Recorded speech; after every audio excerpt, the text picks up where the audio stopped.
let's jump into this. Aviator, global influencer.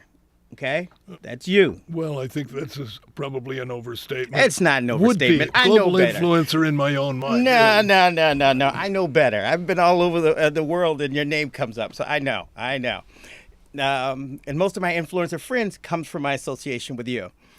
How do you interpret how the rest of the world, our allies and our enemies, are looking at America today?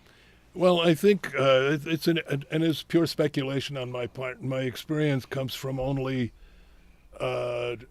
one European country that I visited, where I was asked to take part in a symposium on what does the Trump presidency mean for Switzerland. And I would say our enemies are in a state of perplexed anxiety and fear, because they don't know whether he's a loose cannon. They don't know whether he's going to try to take those islands back away from China, et cetera, et cetera. And Russia is certainly getting mixed signals, because on the one hand,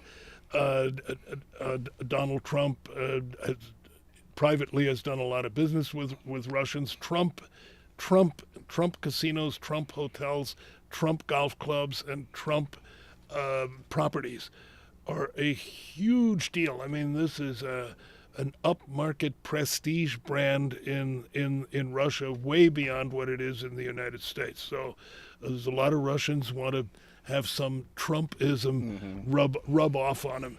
So he's got that connection with Russia. But I think certainly General Mattis sees this way more realistically, as does the Secretary of State.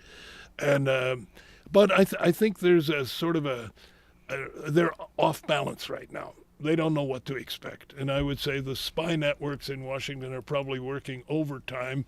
And I'm sure that all the daily tweets, old Putin, first thing in the morning, he reads them and he says, "What the?" And he's even more confused and off balance than the American public, which is fine. Now talk about our allies. I think it breaks down much the same as it does in the U.S.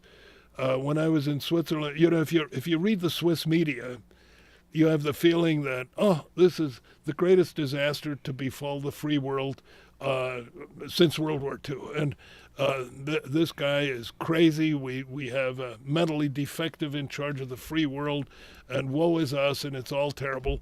And then you talk to people, whether it's the maitre d' in the hotel, or the cab driver, or people at the airport, or of the thousands of people that came to hear this discussion panel on Trump. The middle class is as frustrated in Europe as our middle class was here, and for the same reasons. Uncontrolled influx of immigrants who have not been properly vetted, an unbelievable crime wave in Sweden and Holland and so forth. And so all over Europe, you're seeing Trump-style politicians gathering tremendous support, and supported by much, and the ones that are panicky are the sort of Clinton-esque, Hillary Clinton-esque, or Obama-esque heads of state in Europe who are, center left, and benefits for all, and entitlement systems and regulation. And not only that, but in Europe it's even worse, because layered on top of your national governments, you've got the EU, which regulates things like what the maximum curvature is of a cucumber to be legally sold in a British grocery store, and stuff like that, where people have just said, hey, this is enough. We don't need this anymore. And that explains Brexit, where surprisingly a majority of Brits voted to leave the European Economic Union. And that was the first signal. And I always said, when I thought it's impossible for Trump to win the election, I thought back to Brexit. All of the polls, all of the media, all of the politicians, even Obama went over to England and addressed Parliament and said, don't do this. This is a bad mistake. If you do it, the United States won't love you anymore. We aren't going to give you any trade agreement, and so forth. So despite all the pundits, all the experts, all the polls, etc., Britain left the EU or voted to leave the EU.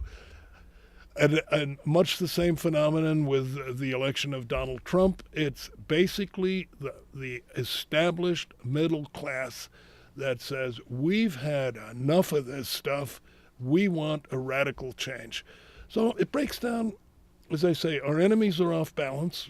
I'm not sure they're enemies, but they're our adversaries, global adversaries, are in a state of, at best, in a state of confusion, which is going to make them very cautious, very cautious.